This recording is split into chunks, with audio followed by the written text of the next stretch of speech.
인연왕후전 작자 미상입니다. 숙종의 첫 왕비 인경왕후는 혈육이 없이 서거했으므로 병조판서 민유중의 딸이 인연왕후가 되었는데 결혼 6년이 지나도 태기가 없었으며 궁인 장씨가 임금의 총애를 받고 아들을 낳았습니다. 왕후를 모함하여 폐위시키고 자기가 왕비가 되었는데 훗날 최씨 나인을 가두어 죽이려던 사건이 발각되어 장씨는 사사되고 인연왕후는 복이 되었으나 35세의 젊은 나이로 승하하였습니다. 작품 속으로 들어가겠습니다.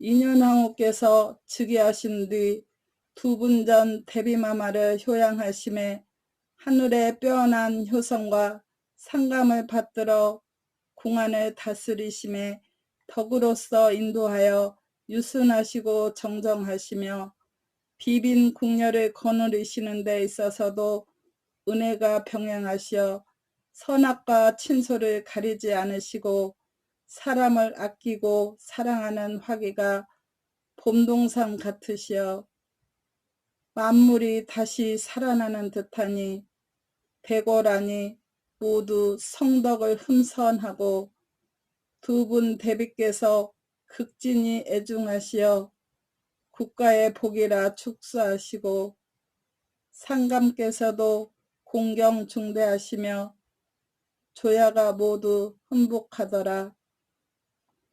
이때 궁인 장씨 비로소 후궁에 참여하여 희빈을 봉하시니 강교하고 민첩하여 임금 뜻을 잘 영합하니 상관께서 극히 총애하시더니 무진년 정월에 상감 춘추가 30이 거의 되었건만 아직 왕자 없음을 근심하는지라 후 깊이 염려하사 조용히 상감께 아뢰어 어진 후궁을 뽑으시어 자손 보심을 원하시나 상감이 처음에는 허락하지 않으시더니 후가 날마다 힘써 권하여 한 여자의 출산을 기다리느라고 막중한 종사를 가벼이 못할 것으로 간절히 아뢰니 정정한 덕과 유화한 말씀이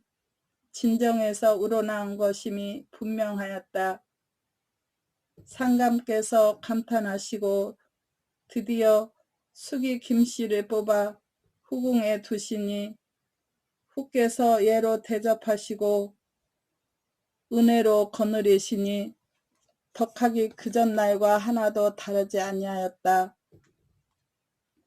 무진년 10월에 희빈 장씨 처음으로 왕자를 낳으니 상감이 지나치게 사랑하심은 이를 것도 없고 후도 크게 기뻐하시어 어루만져 사랑하심을 당신이 낳으신 친자식과 같이 하시니 장씨 자기 분수를 지키고 있었더라면 영화가 가득할 것이로되 문득 참남한 뜻과 방자한 마음이 불일어나듯 하니 중궁의 성덕과 아름다운 자태가 일국에 솟아나고 인망이 다 돌아가고 있음을 시기하여 가만히 남몰래 제거하고 대의를 엄습하고자 하더니 그 참담한 반역의 마음이 더하여 날마다 기색을 살펴 중궁전을 참수하기를 새로 태어난 왕자를 숨을 막아 죽이려 한다느니 희빈을 저주한다느니 하여 국모를 헐뜯고 모함하지 아니함이 없어 간악한 후빈들을 힘을 합하여 소문을 퍼뜨리고 자취를 드러내어 상감이 보시고 들으시게 하니 예로부터 악인이 의롭지 않으나 돕는 자가 있다더니 과연 그러한가 보더라. 중궁을 간해하는 말이 날이 갈수록 심해지니 상감이 점점 의심하시게 되어 중궁을 아주 박대하시고 장씨는 악한 교태로 천심을 연합하며 왕자를 방패삼아 권세가 대단하니 상감이 점점 장씨의 사랑에 빠지시어 능히 흑백을 분별하지 못하시니 전날에 엄숙하고 광명하시던 성심이 아주 변하시어 어진 신하는 모두 물리치고 간신을 반겨 쓰시니 조정이 극히 의심하고 후께서는 깊이 근심하시어 장씨의 사람됨이 반드시 병계를 낼 줄 아시나 왕자의 당당한 상이 있는 거로 깊이 생각하시고 만행히 여기시어 사색을 나타내지 아니하시고 갈수록 현숙한 덕과 정성스러운 마음씨를 드러내시되 상감의 마음은 더욱 멀어지시니 기사년 4월 23일 드디어 폐비의 정교가 날이니라. 자승지 이이만이 불가함을 가나니 상감께서 크게 노하시어 승지 이이만을 파직하시고 수천 2만원이 또 가나니 상감께서 더욱 노하시어 멀리 귀양 보내라 하시니 이렇듯 대신 중신 40여인을 먼 고을로 정배하시고 또 비만기를 나르시니 간신의 간사한 말이 상감의 뜻을 영합하고 후궁의 간사한 기운이 상감의 총명을 가리우니 양과 같이 선량한 충신의 간언이 무슨 효험이 있으리요. 이때 은교 벼슬에 있는 박태보 여러 동지들과 합수하여 상소문을 올리고 폐비의 불가함을 가냈다가 잡혀 들어가니 상감이 어자에 앉으시어 소리 지르사 은교더러 말씀하시기를 내 놈을 자식처럼 어여삐 여긴지 오래거든 내 어찌 이렇듯이 하는고 전부터 나를 범하여 독사를 부리더니 이제 나를 배반하고 간악한 부인을 위하여 무슨 뜻을 받아 간특 흉악한 노릇을 하는고. 은교 엎드려 아뢰기를 전하 어이 이런 말씀을 차마 하시나이까. 군신 부자 일체라 하오니 아비 상품이 과하여 애매한 어미를 내치시고자 하면 자식이 어이 살고 싶은 뜻이 있사오리까. 이제 전하께서 연고 없이 무고한 처사를 하오셔 군이 장차 편치 못하시게 되오니 의신이 망극하와 오늘날 죽사움을 정하와 상소를 드리오니 어찌 전하를 반대하올 뜻이 있사오리까. 중궁을 위하온 일이 정이 전하를 위하온 일이오니 전하를 모셔온 중궁이 아니시니까. 상감께서 더욱 노하시어 이르시기를 급히 결박하라. 이놈아 내 갈수록 나를 욕하는도다. 내 너를 형문치려니와 압슬과 화형기구를 차려라 하시고 대개 매질하시니 대궐 안에서 매질하는 소리가 천지를 진동하여 향교동까지 들리었다. 피가 낭자하게 튀기고 살이 해지되 은교는 앓는 소리 한 번도 아니하고 움직이지도 않으며 낯도 변치 않으니 마치 헛것을 치는 것 같았다. 부동한 자를 대라 거듭거듭 이르시되 끝내 되지 아니하고 홀로 맡아 충절로서 가나니 상감께서는 더욱 노하시어 압슬 기구를 차려 압슬을 하고 큰 나무에 거꾸로 매달고 온몸을 지지니 살이 다 녹아 온전한 데가 없고 검기가 숫덩이 같고 힘줄이 오그라져 보기에도 참혹했으니 어찌 살기를 바랄소냐. 이와 같이 하여 많은 충신들의 충간도 무릅쓰고 기어이 중궁을 내치게 되니 온 백성 차탄 낳는 이가 없었다. 이때 후께서는 부원군 창례 후 지나치게 애통하셔 옥체 불편하시더니 좌우에 모시는 상궁이 이 말씀을 듣고 대성통곡하며 바삐 들어와 후께 아뢰니 후께서는 안색도 변치 않으신 채 크게 탄식하여 이르기를 이 또한 하늘이 주시는 재앙이로다. 누구를 원망하리요. 그대들은 모두 명을 받들어 거행하도록 하라 하시고 조금도 마음에 흔들림이 없으셨다.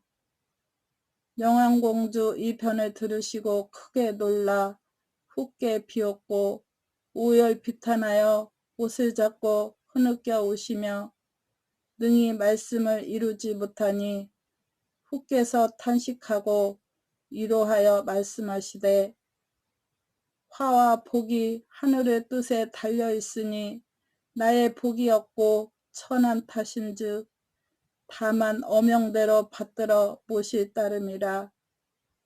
누구를 원망하리오마는 공주 이렇듯 동정하시니 은혜 잊을 길이 없소이다.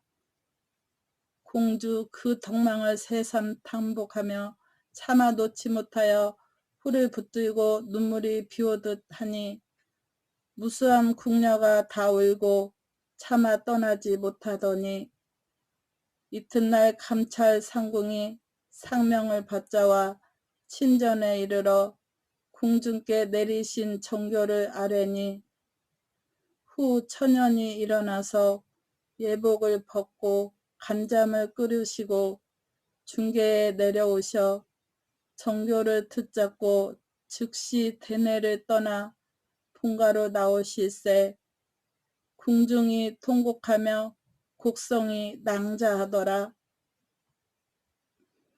이때 선비 50여 명이 요금문 앞에 대령하였고 100여 명은 구파문 앞에 엎드려 상소를 드리고 소리쳐 울더니 후에 출궁하심을 보고 깜짝 놀라 미처 신도 신지 못한 채 버선발로 따라와 모여 일시에 크게 소리내 우니 천지가 진동하고 백성들은 남녀노소 할 것 없이 길을 막고 통곡하여 각종 상인들은 저자를 파하고 서러워하니 수심 띤 구름이 하늘에 가득하고 하늘의 해도 빛을 잃은 것 같았다.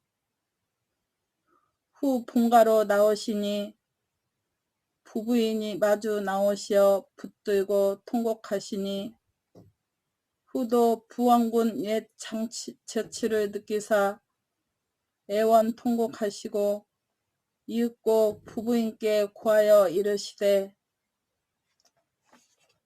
죄인의 몸으로 친족을 보는 것이 옳지 못할 것이니 나가소서 전하시니 부인과 다른 이들도 통곡하여 마지못해 나가신 후 당일로 명하사 안팎 문들을 모두 봉쇄하고 복문과 비복들은 한 사람도 두지 않으시고 다만 궁녀만 두시며 정당을 폐하시고 아래처에서 거처하시었다.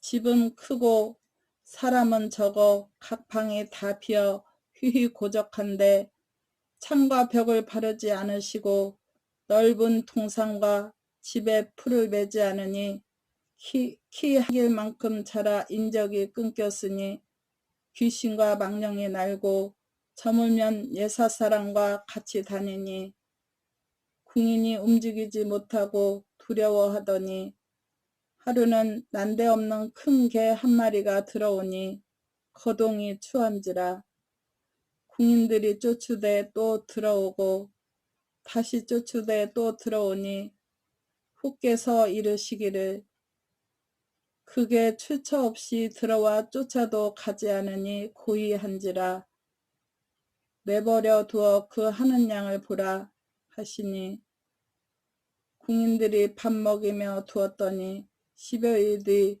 새끼 넷을 낳으니 가장 크고 모진지라.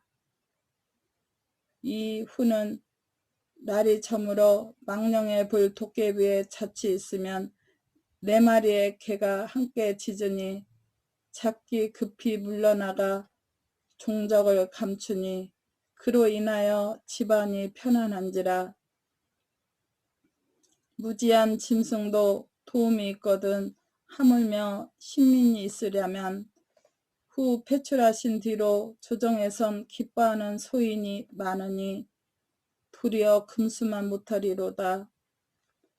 이때에 상감께서 민후를 패출하시고 희빈 장씨를 왕비로 책봉하여 궁중의 조화를 받게 하니 국내 모든 사람들이 서러워하고 장씨의 처사를 분하게 생각하되 조정에 어진 사람이 없으니 누가 감히 말을 할 것인가.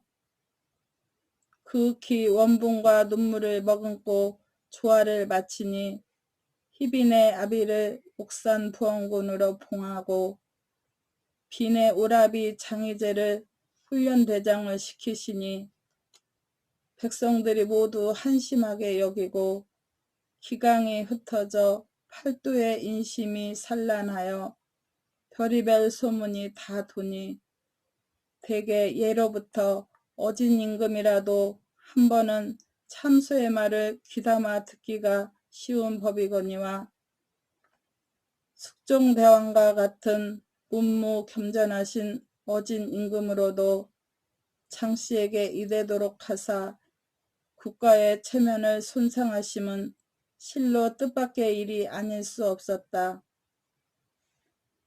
이듬해 경호년에 장씨의 생자로서 왕세자를 책봉하시니 장씨 양량하여 방향무인하니 이러므로 발악을 일삼아 비빈을 절제하며 궁녀를 엄영하고 포악한 말과 교만한 행실은 말로 할 수 없었다. 한편 궁중에 기강이 없어지고 원망은 하늘을 찌르고 장희제 욕심이 많고 포악하여 팔도에서 재물을 긁어들이니 아무도 말할 리가 없었다. 이렇듯 3, 4년이 지나니 천운이 순환하여 홍진 비례의 고진 감매라. 구름이 점점 거침에 태양이 다시 밝아오니 성총이 깨달음이 계셔 민후의 억울하심을 알고 장씨의 간악함을 깨치시어 의심이 가득하시니 대하시는 기색이 전과 다르시고 서인들이 후에 삼촌 숙지를 다 처벌하시라고 날마다 아뢰기를 수년에 이르렀으되 상감께서 끝내 허락치 않으시니 이름으로써 민씨 일문이 보존이 되었던 것이다. 장씨 상의를 스치고 크게 두려워 오라비 희제로 더불어 꾀하여 갑술련의 무옥을 다시 일으켜 무수리를 죽이고 패비에게 사약을 하려고 하니 상감께서 짐짓 그 하는 양을 보시고 궁중 기색을 살피사 망연히 간사한 장씨의 흉모를 깨달으시어 즉일로 조정을 살피시어 비위만 맞추는 신하들을 다 물리시고 옛 신하를 불러 쓰실세 갑술년 4월 초구일에 비만기를 나르시어 패하신 중궁의 무죄하심을 밝히시고 별궁으로 모시게 하라 하시어 어차를 나르사 상궁 별관과 중사를 보내시니 후께서 이르시기를 죄인이 어찌 외인을 인접하여 감히 어차를 받으리요 하시고 문을 열지 않으시더니 연 3일을 갖가지로 청하니 후 다시 이르시기를 죄인이 천운을 입어 일명이 살았은즉 이 집이 죄인의 뼈를 감출 곳이라 어찌 국명을 받자오며 번화히 사람을 인접하리요. 사명이 여러 번 나르시니 더욱 불안하여이다. 굳게 사양하시고 예물을 받지 않으시니 상감께서 엄지를 민부에 내리시고 대신이며 중신들이 문 밖에 청배하고 어차를 하루에도 4~5차례씩 내리시니 후께서 마지못해 예복을 입으시고 입배하실세 사람들이 대로를 덮어 칠보 단장한 궁녀 버려 섰고 각 국문대장이 어린 군 수천을 거느려 호위하고 대신과 백관이 시위하여 입궐하시니 예의 규모 존중하여 향취 웅비하고 광채 찬란하며 청기 화창하여 해풍이 일고 상운이 피어나니 장한 백성이 영락하여 굿보는 이 길을 메워 한편 즐기고 한편 옛일을 생각하여 눈물을 흘리니 도리어 가래하실 때보다 더하고 가마에 힘보 덮고나 나오실세 군인과 선비 통곡하고 따라가던 일을 생각하고 어찌 오늘날이 있을 줄 알았으리요. 이는 전혀 민후의 원료와 덕망으로 본디 덕을 깊이 쓰시고 고초 중 처신을 아름답게 하사 하늘이 감동하심이라. 여러 부인네들 기쁘고 한편 슬퍼 혹 울고 혹 웃더란다. 상감께서 몹시 반기시나 옛일을 생각하시고 감창하심을 이기지 못하사 용안에 눈물이 떨어져 용포 소매를 적시니 좌우 일시에 눈물 흘려 감히 우러러 배웁지 못하였다. 이때에 희빈이 우레 위를 차지하여 천만세나 누릴 줄로 알았다가 후련히 상감께서 뜻밖의 폐후를 모셔드리고 복위하심을 듣고 청천벽력이 일신을 불세하는 듯 놀랍고 앙앙분통함이 흉중에 일천 잔나비 뛰노니 스스로 분을 이기지 못하여 시녀에게 전하여 말하되 내 오히려 곧 우에 있거늘 패비 민씨 어찌 문안을 아니하리요. 크게 신뢰하며 방자함이 심하도다.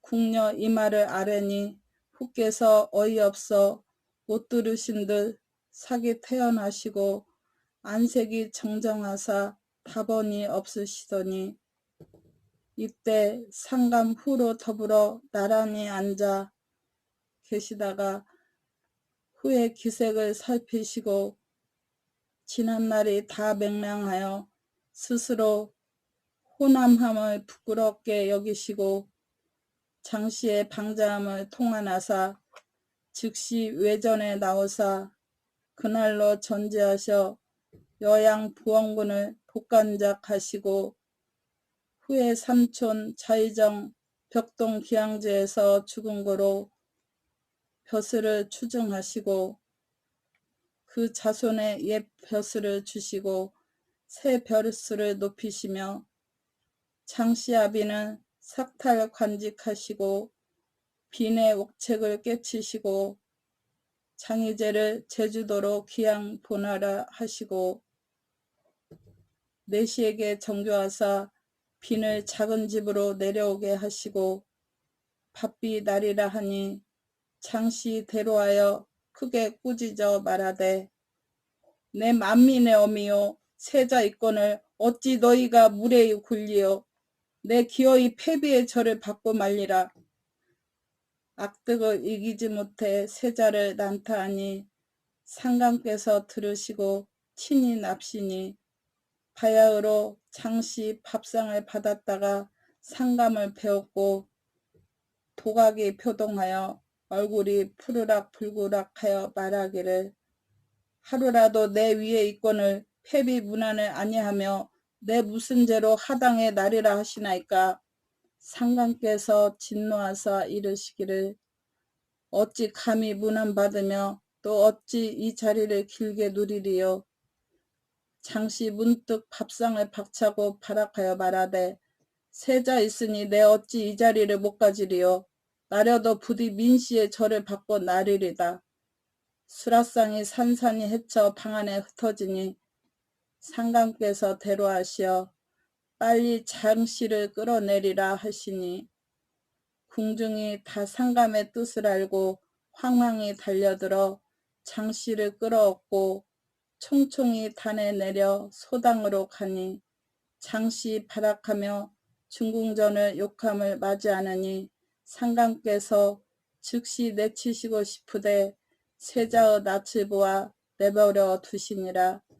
장씨 외람이 곤의에 있어 일국의 존경을 받고 상감의 총애를 받다가 졸지에 패출하여 희빈으로 나르니 앙앙 분노하고 중궁을 원망하니 불순한 언사 포악하고 화를 이기지 못하여 세자를 볼 적마다 무수히 난타하여 마침내 골병이 드니 상감께서 대로하사 세자를 영숙궁에 가지 못하게 하시고 정전에서 놀게 하시나 후께서 지극히 사랑하시는 거로 희빈을 생각지 않으시었다. 장씨 오매로 교화 절치하여 원수를 갚으리라 하고 요사스런 무녀와 흉악한 술사를 얻어 주야로 모의하여 영숙궁 서편에 신당을 배설하고 각색 비단으로 흉악한 귀신을 만들어 앉히고 후에 성시 생월 생시를 써서 축사를 만들어 걸고 궁녀에게 화살을 주어 하루 3번씩 쏘아 종이가 해지면 비단으로 엄습하여 중전 신체라 하고 목가에 묶고 또 다른 화상을 걸고 쏘아 일이 한지 3년이 되나 후에 신상이 반석 같으시니 더욱 앙앙하더니 희재의 첩 숙정과 의논하여 흉한 해골을 얻어들여 오색 비단으로 귀신을 만들어 밤중에 청궁 북쪽 섬돌 아래 가만히 묻고 채단으로 중전에 옷 일습을 지어서 해골을 가루로 만들어 솜에 뿌려가지고 거짓 공손한 체하고 중전께 드리며 날마다 신당 축원과 요술 방정이 10,000가지로 그칠 적이 없었으니 예로부터 삽을 범정이여 욥을 승덕이라 하였으되 애군 불행한 때를 당하여 요월이 침노하니 중전께서는 경진년 중추부터 호련히 옥체 편찮으시어 각별히 극중하심도 없이 때로 하늘이 왕래하고 밤중이면 골절을 진통하시다가는 명석 같은 때도 있고 진퇴무상하신 것이었다. 궁중이 크게 근심하고 상감께서 깊이 염려하사 치료하심을 극진히 하시되 조금도 효험이 없고 겨울을 지내고 다음에 봄이 되니 후에 백설 같은 규상이 많이 손색되시니 상감께서 전일에 마음 상한 것이 고질이 되심인가 하시어 더욱 뉘우치시고 슬퍼하시며 한편 후에 기상이 너무 맑고 빼어나시니 행여 단명하실까 염려하사 마음이 편치 못하시니 후께서 불안하시어 매양 아픈 것을 굳이 감추시고 나타내지를 않으시더라. 후께서 장씨가 드린 옷을 입지는 않으시나 집안에 두고 있는지라. 6월이 밖으로 침노하고 또 방 안에 살기가 성하니 이해 5월부터 평안이 중하게 되시어 옥체를 가누지 못하시니 상감께서 크게 근심하사 약청을 배설하고 지성으로 치료하되 추호도 효험이 없고 점점 더 하시니 이는 신상으로 솟아나는 평안이 아니기 때문이었다. 낮이면 맑은 정신이 들으셨다가도 밤마다 더욱 중하시어 헛소리를 무수히 하시니 증세 고이하나 그 연유를 알지 못하더니 7월에 병중 더하여 명이 조석에 달려있는지라. 궁중이 진동하고 슬프기 그지없어 천신께 빌며 사찰에서 제를 올리되 세자께서 친히 임하시니 이토록 정성이 안이 미친 곳이 없으나 병화는 더욱 중해질 뿐이었다. 상감께서 침식을 패하시고 근심하사 용안이 초췌하시니 후 미령하신 경황 중에도 몹시 염려하사 도리어 상감을 위로하시더라. 후 스스로 회춘하지 못할 줄 아시고 의원을 물리치고 좌우 시탕하던 시녀들을 돌아보아 이르시기를 내 이제 살지 못하리니 너희 정성을 무엇으로 갚으리요. 너희들은 내 3년상 후에 각각 돌아가 부모 동생을 보고 인륜을 갖추어 살다가 타일의 지하에서 만나기를 기약하자. 좌우 천만 뜻밖의 하교를 듣고 만극하여 일시에 낯을 가리고 체업하니 눈물이 쏟아지고 목이 메어 능히 대답을 못하더라. 후께서 명하사 정각을 소세하며 향을 피우고 궁인에게 붙들려 세수를 정의하시고 양치질을 하시고 새 옷과 새 금침을 갈아입으시고 궁녀를 시켜 상감을 청하시니 상감께서 들어오시며 후께서 의상을 정돈하시고 좌우로 붙들려 앉아 계심에 궁인들이 다 만극하여 슬퍼 마지 않더라. 상감께서 당황하사 후 곁에 가까이 다가 앉으시며 이르시기를 어이 이렇듯 실섭하시느뇨. 후께서 문득 눈물을 흘리며 아뢰기를 신이 곤위에 있어 성상 은혜로 영복이 극진하오니 하나올 바 없사오나 다만 슬하에 혈육이 없이 그림자 외롭고 성상의 큰 은혜를 만분지도 갚지 못하고 오히려 천심을 손상하게 하고 오늘날 영결을 치사오니 구천 지하에서도 눈을 감지 못하리니 원하옵건대 성상께서는 박명한 신을 생각지 마시고 길이 평안하소서. 상감께서 크게 서러워하셔 눈물을 줄줄 흘리며 이르시기를 후께서 어찌 이런 말씀을 하시느뇨. 말씀을 이루지 못하사 용포 소매를 적시니 후께서 눈물을 흘리시고 길게 한숨 지으며 말씀하시기를 성상은 옥체를 보증하사 돌아가는 첩심을 평안하게 하시고 만민의 패를 덜으소서.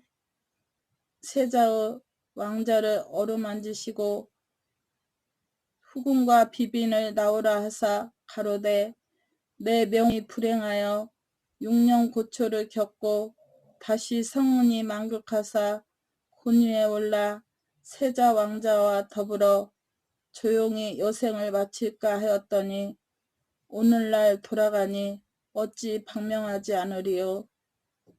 그대들은 나의 방명을 본받지 말고 성상을 모셔 만수무강하라 하시며 겨우 8세 되신 연인군의 손을 잡고 이르시기를 이에 영특하여 내 극히 사랑하였더니 장성함을 보지 못하니 하니로다 하시고 비빈을 물러가게 하시고 오라버님 내와 조카 내사촌들을 인견하사 오열 비창하심을 금치 못하시니 민공등이 엎드려 슬피 울며 말을 못하는지라. 상감께서 이 고동을 보시고 가슴이 미어지고 꺾어지는 듯 차마 보지 못하시더라. 좌우 마음을 올리니 상감께서 친히 받아 눈물을 머금고 권하시니 후께서 크게 탄식하며 두어 번 받아 마시고 상감께서 친히 부축하여 베개를 바로 누이시니 이윽고 창경궁 경춘전에서 어면 승하하시니 때는 8월 14일 사시오. 복위하신 지 8년이요. 춘추 35세이셨다. 궁중의 곡성이 진동하여 귀신이 우는 듯 궁녀 서로 머리를 맞대어 망망히 따르고자 하니 하물며 상감께서랴 손으로 난간을 두드리시며 하늘을 우러러 방성통곡하시니 용안에 두 줄기 눈물이 비오듯 하사 용포가 물을 부은 것 같이 젖었으니 궁중이 차마 우러러 배웁지 못하더라.